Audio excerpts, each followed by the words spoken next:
Well, good morning, ladies and gentlemen, and welcome to the Australian War Memorial here in Canberra on this most significant Anzac Day. Captain Tim Brown, representing the Royal Australian Navy, will commence our readings this morning with excerpts from the letters and the diaries of servicemen, women and their families.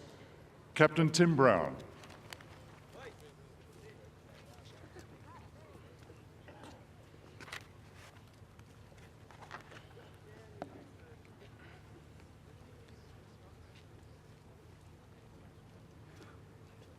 Captain Hugh Nivet described the efforts of Sergeant Alex Ross, 57th Battalion. When we tried to pick him up, one by the shoulders and the other by the feet, it almost seemed that we would pull him apart. The blood was gushing from his mouth, where he had bitten through lip and tongue, so that he might not jeopardise by groaning the chances of some other men who was less badly wounded than he. He begged us to put him out of his misery, but we were determined we would give him his chance, though we did not expect him to live. But the sergeant threw himself down on the ground and made his body a human sledge. Some others joined us and we put the wounded man on his back and dragged them thus across no man's land, through the broken and barbed wire and shell-torn ground, where every few inches there was a piece of jagged shell, and in and out of the shell's holes. So anxious were we to get to safety that we did not notice the condition of the man underneath until we got to our trenches. Then it was hard to see which was worse wounded of the two. The sergeant had his hands, face and body torn to ribbons, and we had never guessed it, for never once did he ask us to go slow or wait a bit. Such is the stuff that men are made of. Captain Albert McLeod, Infantry Officer 16th Battalion, wrote to his wife, "Well, darling, on 12 o'clock tonight we go over the parapet and then our fate is sealed. The place is like hell, but the sooner we get it over, the better. I'll try, love, for your sake, to do well and come through. Remember me to baby when she is born. God be with you for all time." McLeod died in an accident while on leave 5th of December 1916. "Mother, I will do my best to return to you, but if I do get a smack, you'll have nothing to be ashamed of, and nobody will say that you gave birth to a son who was not afraid to die." Lieutenant Willie Augustus Mann, 25th Battalion. In his diary entry for the 24th of August 1916, official war correspondent Charles Bean reflected on the death of his cousin, Lieutenant Leo Butler. "When we saw his coffin laid in the ground, with 6 or more less close friends standing by the grave, and a French farm labourer leaning on his scythe, and a French farm woman dabbing her eyes with her handkerchief, I couldn't help wondering if it was all worth it, whether there is anything gained in this war that justifies the sacrifices." When he came to write the official history of Australia in the First World War, the story of Anzac, Bean pondered what made Australian diggers so special. What was the dominant motive that impelled them? It lay in the mettle of the men themselves. To be the sort of man who would give way when his mates were trusting to his firmness. To live the rest of his life haunted by the knowledge that he had set his hand to a soldier's task and had lacked the grit to carry it through. That was a prospect which these men could not face. Life was very dear, but life was not worth living unless they could be true to their idea of Australian manhood. Harry Whiting wrote to his friend Hilda in 1919, Vauville-Bretonneux, France, describing his work in the exhumation parties for which he had volunteered. "Dear Hilda, you will note by the above that we have left Belgium and come back to France. The reasons for evacuating Belgium were because 10 of us volunteered for the Grave Detachment Battalion, which is composed of 1,100 men, a few of which each battalion. Stan, Merv and myself volunteered to assist in the raising of the bodies of our dead comrades and place them in the ground which we have surveyed for this purpose. The one which we are filling now is called Adelaide Cemetery. We are raising the bodies of Tommies, Yanks, Canadian, New Zealanders and Australians. We started on Monday last, and I can assure you it is a very unpleasant undertaking. Nearly all the men have raised up to date have been killed 12 months, and they are far from being decaying properly, so you can guess the constitution of our one needs. I have felt sick dozens of times, but we carry on knowing that we are identifying Australian boys who have never been identified. They nearly all have some means of identification on them, and we make a careful research for some, as it is cruel for the people's minds not to set at rest to know that their son has been located. Many mothers pictures their sons blown to pieces and no record, so now we hope to be able to identify 90% of the missing. Hilda, is heartbreaking to see the way the poor fellows are buried. Perhaps I should not tell you, then again it's no harm. But we find dozens of them just in one big lump, and with all their coats, equipment, gas helmets and all on, and a heap of earth placed over them. Today I dug up two that were buried together. One was a Tommy and one was an Aussie. The Aussie's head was blown clean off and sticking in his helmet in the middle of the Tommy's back. We have found many cases similar of kind. We will be a hard-hearted crowd when we get back, after the sites that we and many thousands will have raised by that time. All bodies are placed separately in large bags and buried that way. For my part, I would be pleased to see them remain where they were first placed to rest. We have a few hard-hearted fellows on work, and they annoy the way they take over the remains of our heroes. How thankful I am that my brothers Henry and Walter are placed decently away in a cemetery and will not have to be raised again. I've been out to see their graves, which are at La Motte and Senator. I've had 2 marble slabs engraved to place on their crosses, and when I can get sufficient tools, I'm going to nail both onto their graves. We shall never see them, and I want to leave France knowing that I have done all within my power for both of them. I have photos taken of them, but none yet printed. I will think you think this is a gruesome letter, Hilda, but the job we are now on, which I believe will last 6 to 8 months, is equal to it. We don't mind, but I would love to get back home for Christmas, as dear old Mater is expecting us home for winter. We could have come home by August, had we not volunteered for this. But many reasons already explained, so God strengthen those who are awaiting our return. We will feel that we have completed our duty when this most important job is finished. Well, Hilda, how is tennis going around Adelong? I suppose okay. We begin tennis here tomorrow, Good Friday. We have a tennis club, rugby league, soccer, Aussie rules and cricket. So you will see we are well in for sport. But we need it here to relieve the mind from the work. There are 1,100 of us, so we have some pleasure, especially when we're in such quiet places. Villers-Bretonneux is blown to pieces. Amiens is the nearest town that is standing, and it is 1 kilo from camp. But we go by car when we get our leave. I've seen a great part of the world since I left Australia. From your sincere friend, Harry. Flying Officer Colin Flockhart, Royal Australian Air Force pilot and bomber command, wrote to his parents in late 1944. Never regret having given me your consent to enlist. I have been very proud to wear my uniform and have always striven to bring credit to the service as a whole. I believe in the cause for which we are fighting. I love you all very dearly. Please don't think I'm pessimistic, but I do realise that the odds are, and I have seen too many of my friends pass without leaving any word of hope or encouragement behind. Cheerio, and keep smiling though your hearts are breaking.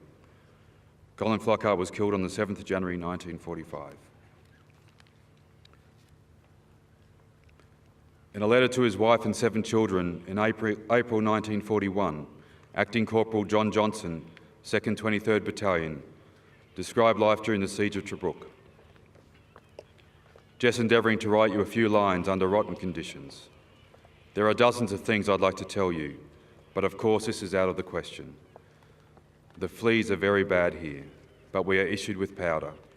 which I think must eat and enjoy because they still crawl over you all night despite the use of the stuff. Many armed cars, tanks, trucks, motorbikes, men, guns, hospital tents, holes in the ground, shells bursting, artillery firing, aeroplanes flying, aircraft guns in action. Nighttime air raids, flares, signal bullets, red, green, white, searchlights, anti-aircraft shells bursting all over the sky, flashing glare of the guns firing. War. 1 month after he wrote this, Johnson was shot while fighting in an area known as the Salient. He refused medical attention until others had been attended to first and died later that day.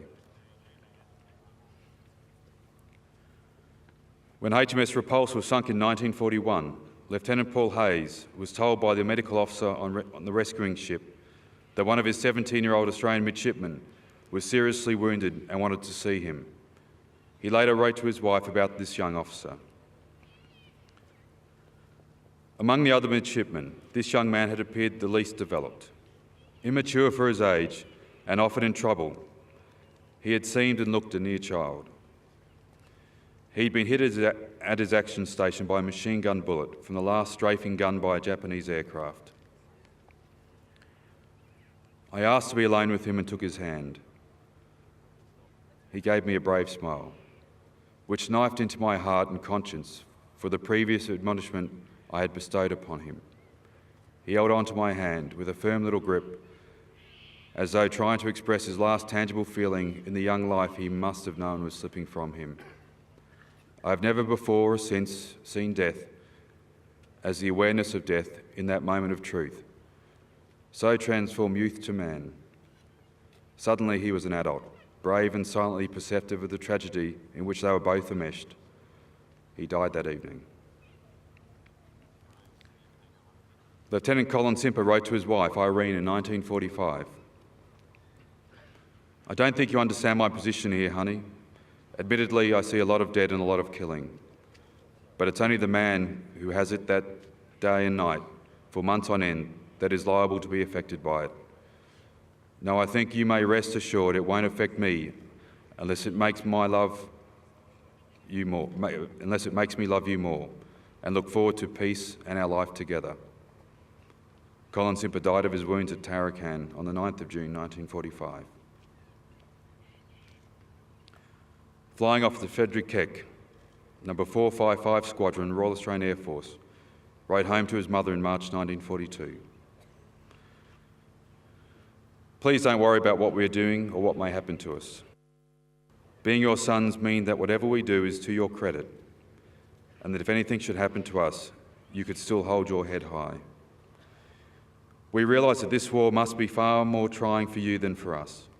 After all, we take things as they come, and the inclination is to become blasé about everything concerned in the war, other than carrying out our part of it with the skill and success possible. Have been in several spectacular shows lately, although I cannot mention them by name. As you know, I am a bomber command, and I've been treated to some remarkable sights. The combination of red, yellow and green flak bursts, searchlights and tracer, and huge fires at night is something apart from this world and has to be seen to be believed. Within weeks of writing this letter, both Frederick and his brother Kingwell were both killed in their respective bombers.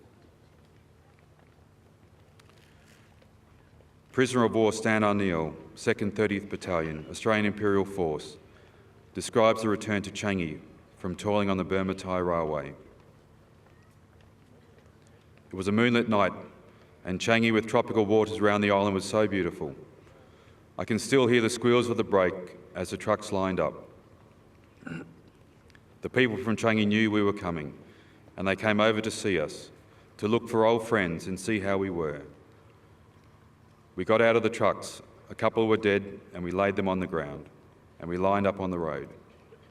We were not ashamed because we were soldiers, and we wanted to look like soldiers. The people from Changi stood back and uttered not a word. It was really quite strange. We lined up on the road as best we could and stood up as straight as we could. Those who couldn't stand up straight were on sticks, and those who couldn't stop shaking with malaria were held by their friends. We thought that this was what we should do as soldiers, to say that we were not beaten. The Sergeant Major dressed us off and we stood in a straight line. As he went over and reported to the Major Johnson, Johnson went over to Black Jack Callaghan and said, "Your 2nd 30th all present and correct, sir." And Callaghan said, "Where are the rest?" The Major said, "They're all here, sir." And we were. Black Jack Callaghan, the Iron Man, broke down and cried. It was an incredible scene. We wanted to show them we were soldiers. Prisoner of War Petty Officer Ray Parkin of HMAS Perth describes his time on the railway in January 1943. In the night, the trees are lighted by the rich ochre glow from the many fires. At the edge of the clearing, 2 clumps of bamboo, rising nearly 100 feet, coverage symmetrically in a great curve. Beneath this great arch, as the fires illuminate it, a few bamboos, broken, have fallen in from the sides. This gives us a strong suggestion of the pattern of the stained glass window, whose motif is inscrutable. The altar is simply the diffuse light hung low on the curtain of the smoke. It is majestic, and the black depth of it all is full of religious mystery. The blackness, the depth, the height, and the remote stars above the presence of whatever it is that man longs for. You can go to sleep with this feeling cuddled in your blanket, or you needn't. And this is the area in which the 320 cases of malaria have recently occurred, where only 12% of the English prisoners are fit for work, where jungle sores fester and won't heal, where dysentery is a scourge, where food is scarce and on the subsistence level, where work is hard. But it is no good hating things. It is no good hating at all. That could kill you. The sight of beauty, patience coming from it, and thoughts of loving friends at home, these, I am sure, matter more. Ray Parkin's drawings and diary were hidden in a false bottom of Weary Dunlop's operating table.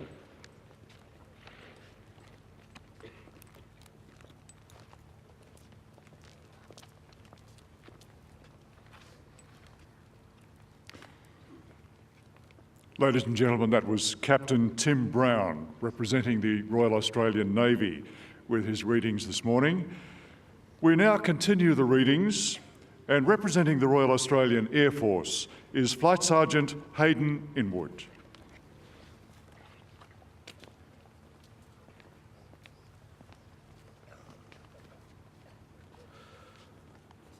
Sergeant Jack Sim, 39 Battalion, describes the conditions along the Kerehona Trail. Oh, it was murderous. It was that hard. What was our worst enemy? The terrain. You perspired all day. At 4 o'clock in the afternoon, it would rain so you were continuously wet, and it was cold at night. It was so cold at night and boiling hot during the day. Some prayed, some swore, with fear, but you couldn't show it in front of your mates. One of the boys got shot fair between the eyes, right alongside of me. It was the perfect shot, the buggers. They used to attack us by screaming out. It was terrible to be afraid. Yet, it's the brave ones that are afraid and still keep going. That's what they did, you know. Scared bloody stiff, and they still kept going. They were so young, and I love them all.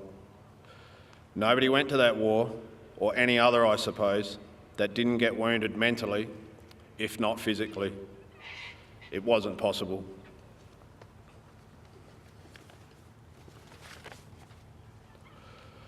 On the 10th of January 1943, Salvation Army Chaplain R. Smith, 2nd, 9th Australian General Hospital, wrote a letter home from New Guinea.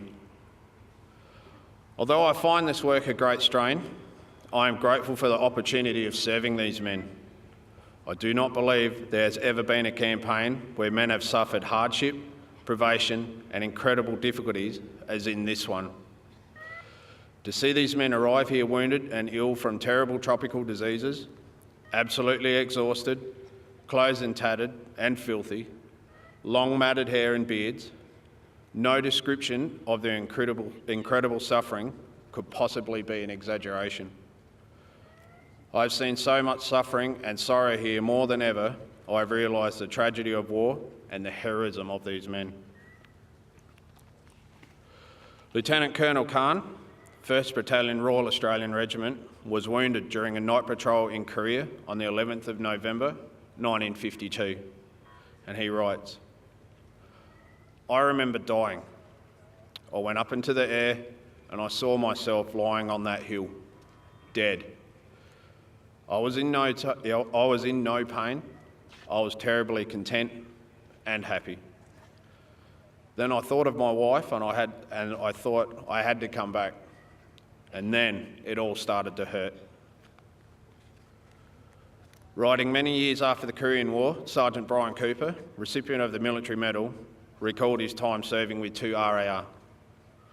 "I believe the experience I had of war in Korea at the age of 19 years had a more profound effect on my personal life and subsequent behaviour than any other event, before or since.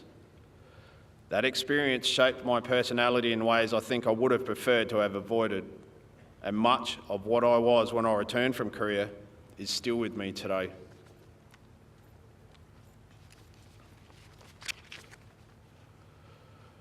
Lieutenant Colonel Alfred Argent recalled his time serving with 3 RAR in Korea. "Just on 5 November, it was a bitterly cold night to start off with, and after our soldiers came back off the hills, across the paddy fields to a road where we were, somebody up in those hills, and I have no idea who it was, played the last post. That is, say, about midnight, something like that. I know one of the men that was killed up there, or died of his wounds up there, was an Australian bugler. Now, whether he played the last post, or whether it was an argle, I can only assume it was somebody who'd been left up there. And he played the last post. It's quite sad, really." Private Brian Halls, National Serviceman, 5th Section, 11th Platoon, Delta Company, 6th Battalion Royal Australian Regiment, interviewed in November 1984 about the Battle of Long Tan on the 18th of August 1966. "It was the first contact we'd had. Because we trained so well before going to Vietnam, it was a natural reaction bred into us. We all went to cover. Section commanders took control and moved us back. For the full duration we were out there by ourselves, it was very well controlled. Everybody knew what the bloke next to him was doing and how he was reacting and how you were reacting. It was like a very tight family. We all worked together. That control came from Lieutenant Sharp, down through the section commanders, and even after Sharp was killed, the control was there in Sergeant Bob Buick, who took over the platoon.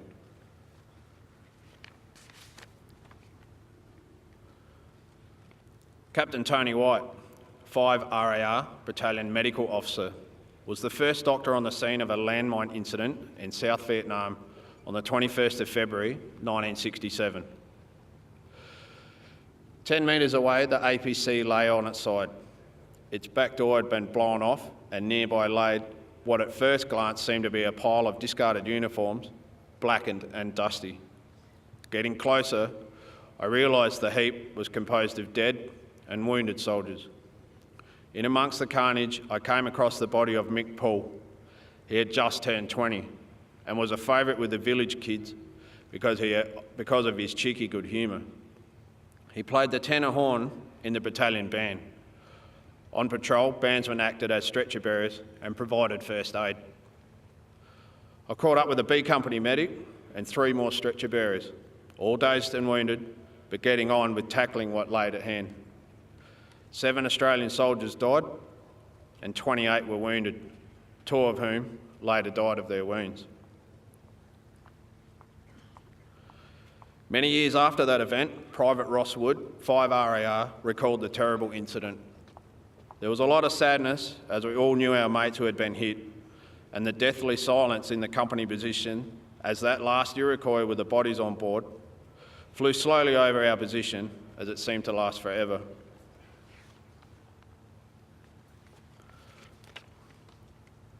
Sergeant Terry Prickard, Royal Australian Army Medical Corps, describes his experience in Cobwago while serving with the UN Assistance Mission for Rwanda in 1995. I saw Jordo yelling and waving at one child who was confused about which way to go.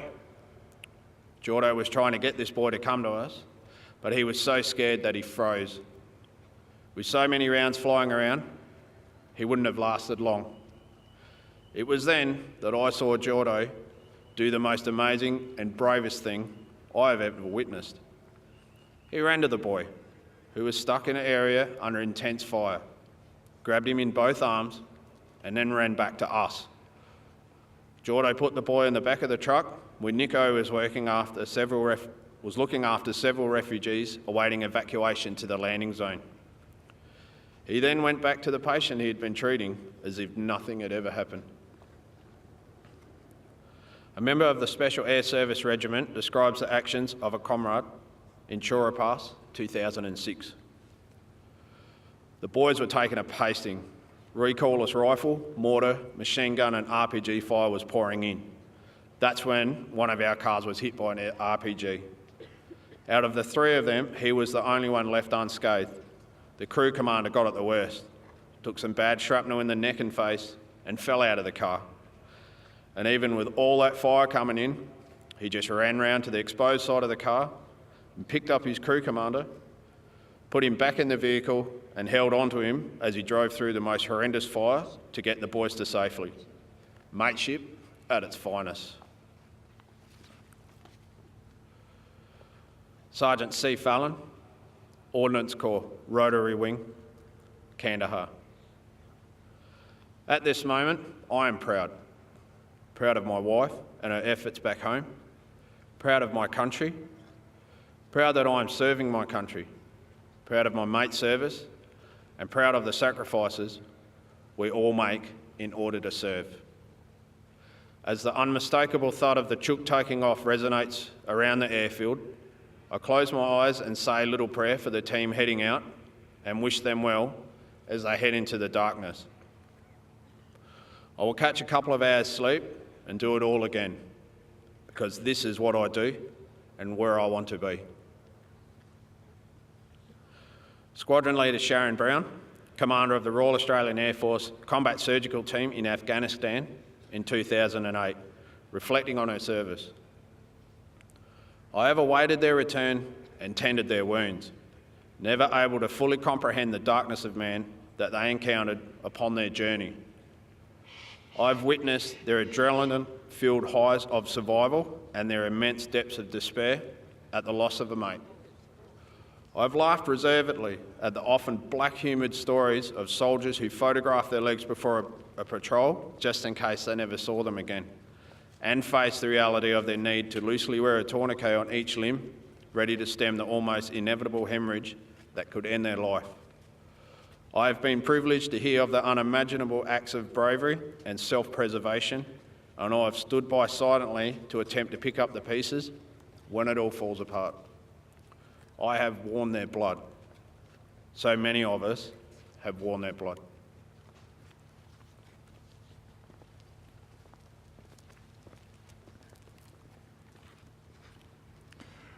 Ladies and gentlemen, that was Flight Sergeant Hayden Inwood from the Royal Australian Air Force. Ladies and gentlemen, Corporal Dan Keighran, recipient of the Victoria Cross, Australia's highest award for bravery, will now read letters and reflections from those who experienced the Gallipoli campaign firsthand. Corporal Dan Keighran.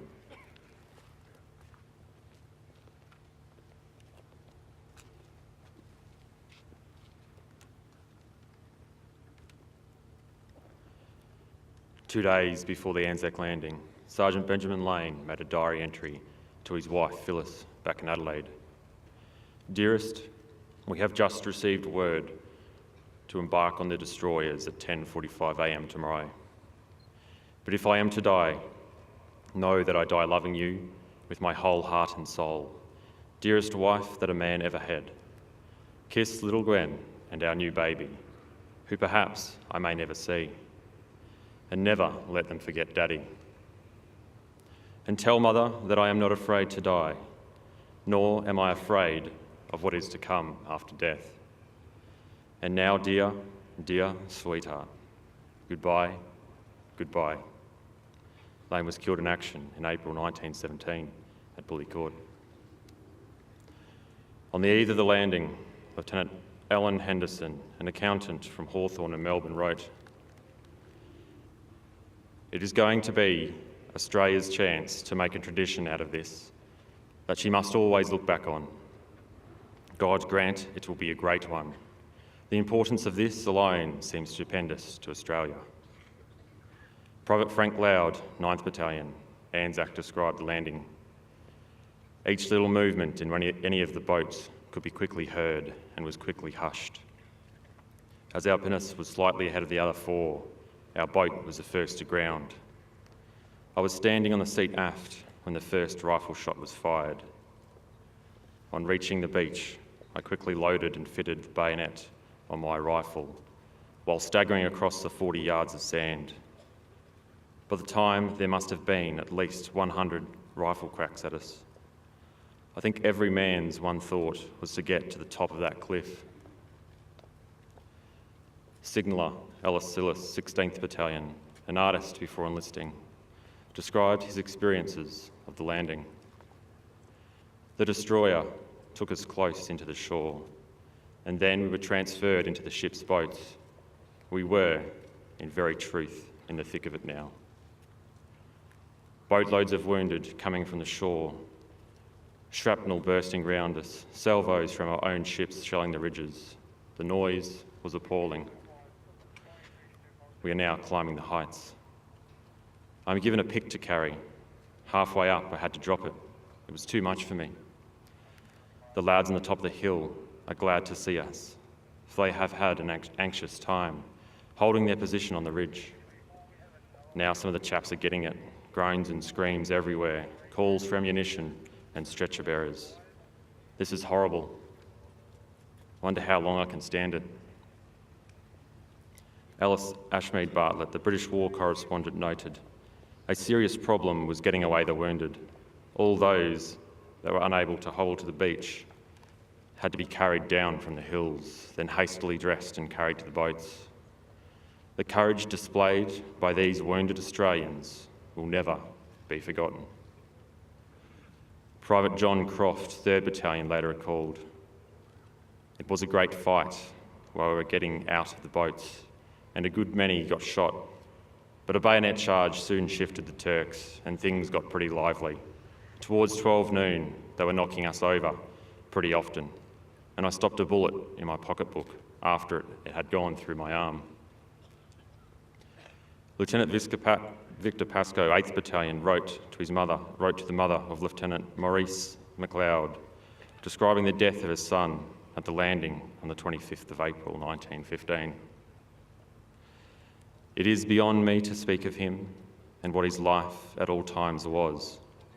I miss him sorely. He was always so bright and cheerful and helped men in many ways unknown, perhaps, to himself. We both landed together under shrapnel fire from the enemy's guns and came through it safely.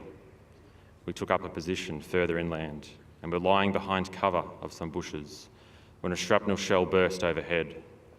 3 were hit, and in Maurice's case, death was instantaneous. Our casualties were very heavy that day, especially with officers, and I am still wondering how I came safely through it all myself. I hope you'll excuse this pencil note. I have been a little ill myself and am writing this in hospital. Maurice died fighting for his country and for you. Surely something to be proud of."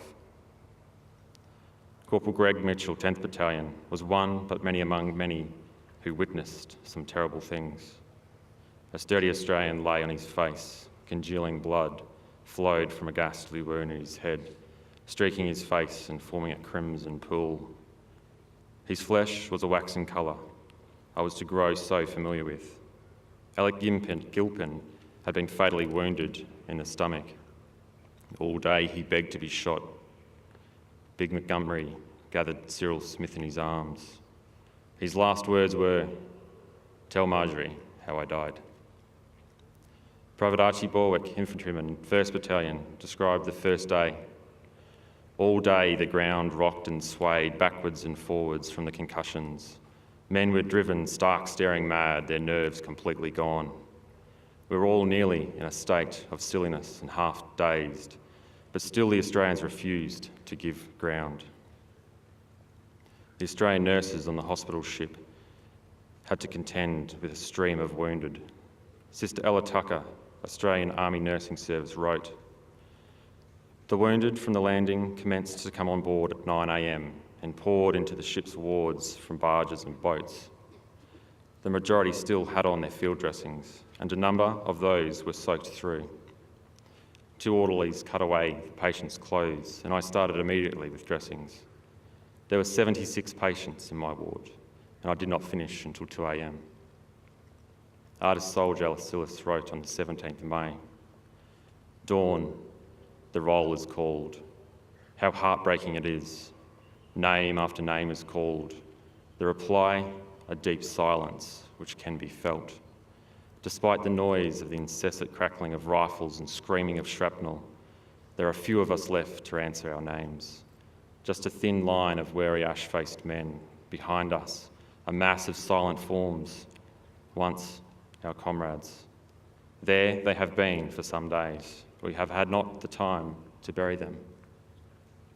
Far away across the sapphire ocean, just a few more will be waiting in vain for the return of their loved ones." Of the 213 who had landed on the 25th of April, 5 days later, only 89 answered here. During the May Armistice, Sergeant, later Second Lieutenant William Cameron of the 9th Light Horse Regiment took the opportunity to have a look over the battlefield. "Its awfulness is appalling. Thousands of bodies lie rotting in the intervening space between the enemy's now trenches, about 200 yards, and the stench is sickening. The burial party have indeed a horrible job, yet the whole thing is peculiar in that Turk, Briton, or Australian are intermingled in the common task of placing out of sight the bodies of dead comrades. And in a few short hours this will cease, and each will be in his own trench, each doing his best to add to the already large list." Cameron would be killed in action 4 months later. Driver Douglas Barrett Leonard was a Vigouron from Guildford, Western Australia. He was a member of the 3rd Field Artillery Brigade when he was killed at Gallipoli on the 17th of July, 1915. His mate, Corporal H.R. McLarty, wrote home detailing the circumstances in a letter headed, "This is how the men in this battery die." When the smoke from the bursting shells had cleared away, Wallace ran up to see the damage. He found Mick Taylor crawling about the ground, covered in blood and dazed. He said, "Are you badly hit, Mick?" "No, Bill," he said. "I'm only scratched. Look after Doug and Stan." We subsequently found he was wounded in 14 places, on the 17th of July, 1915. His mate, Corporal H.R. McLarty, wrote home detailing the circumstances in a letter headed, "This is how the men in this battery die."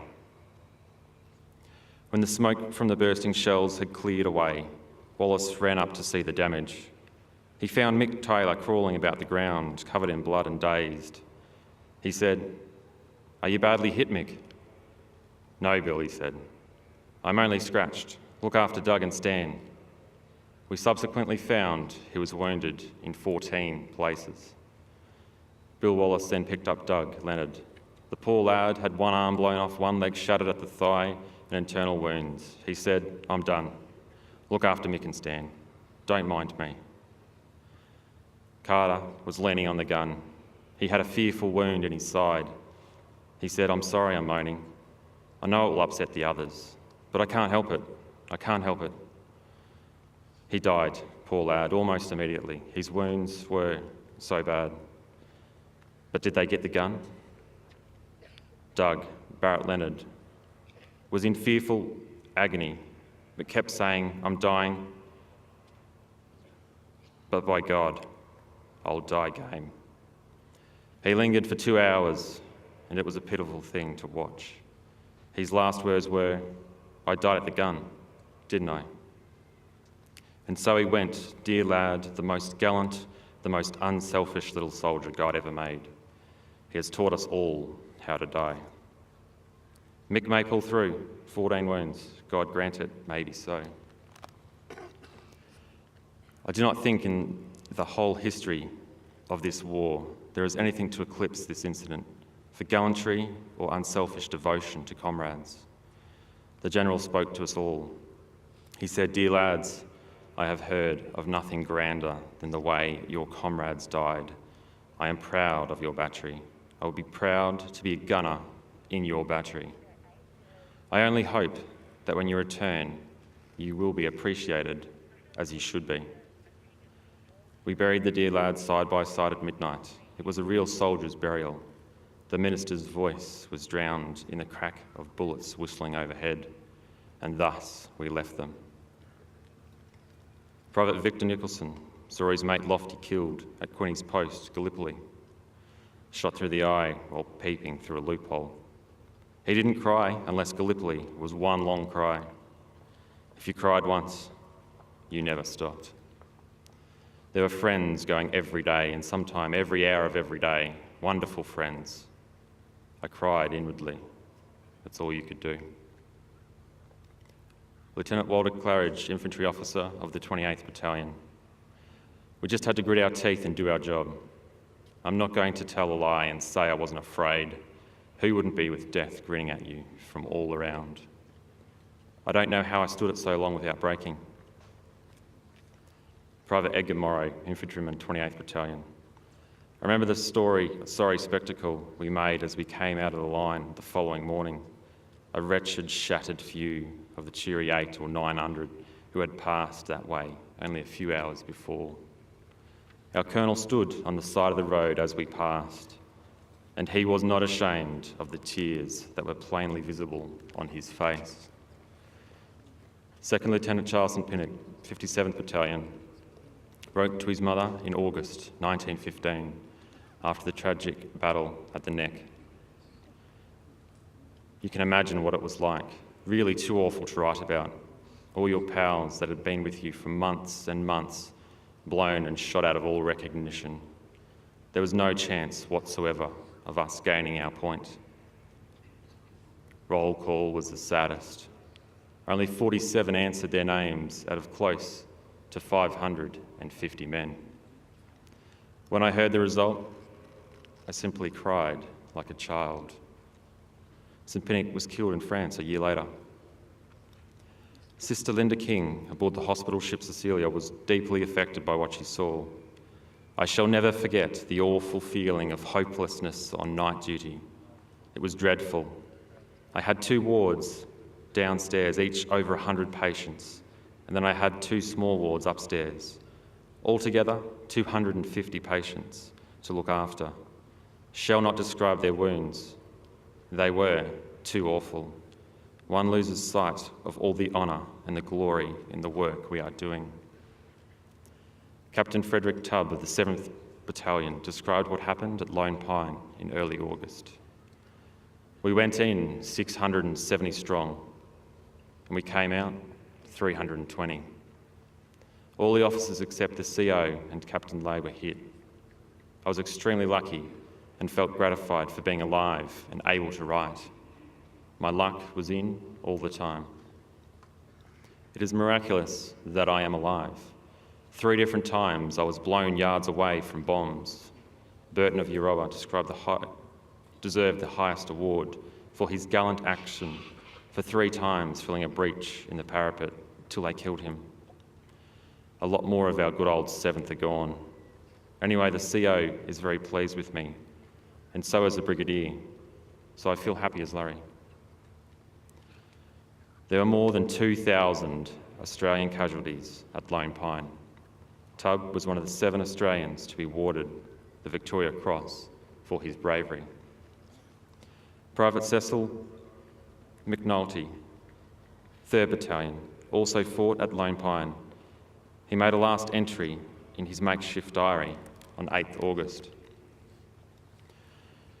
We were right out there in the open, and all the Turkish machine guns and rifles seemed to be playing on us and shrapnel bursting right overhead. I yelled out to the other 4 chaps, "This is only suicide, boys. I'm going to make a jump for it." I thought they said, "All right, we'll follow." I sprang to my feet in one jump. McNulty was killed the following day. Soon the casualties from the new offensive began to stream onto the hospital ships and the hospitals on the island of Lemus. Matron Grace Wilson, who was in charge of the Australian nurses on Lemus Road, 11th of August, convoy ride, about 400, no equipment whatsoever, just laid the men on the ground and gave them a drink. Very many badly shattered, nearly all stretcher cases. Tents were erected over them quickly as possible. All we can do is feed them and dress their wounds. A good many died. It is just too awful.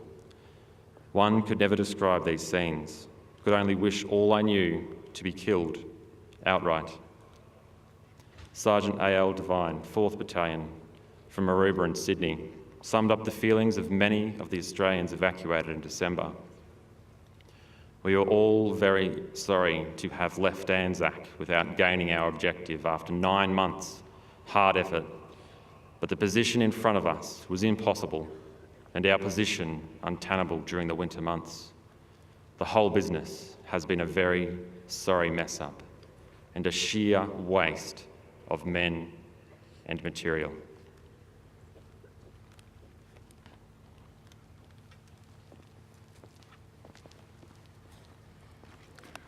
Victoria Cross recipient, Corporal Dan Keighran. Ladies and gentlemen, that concludes the readings. Still projecting onto the memorial's dome here are the names of each of the 62,000 Australians listed on the First World War Roll of Honour in the commemorative area.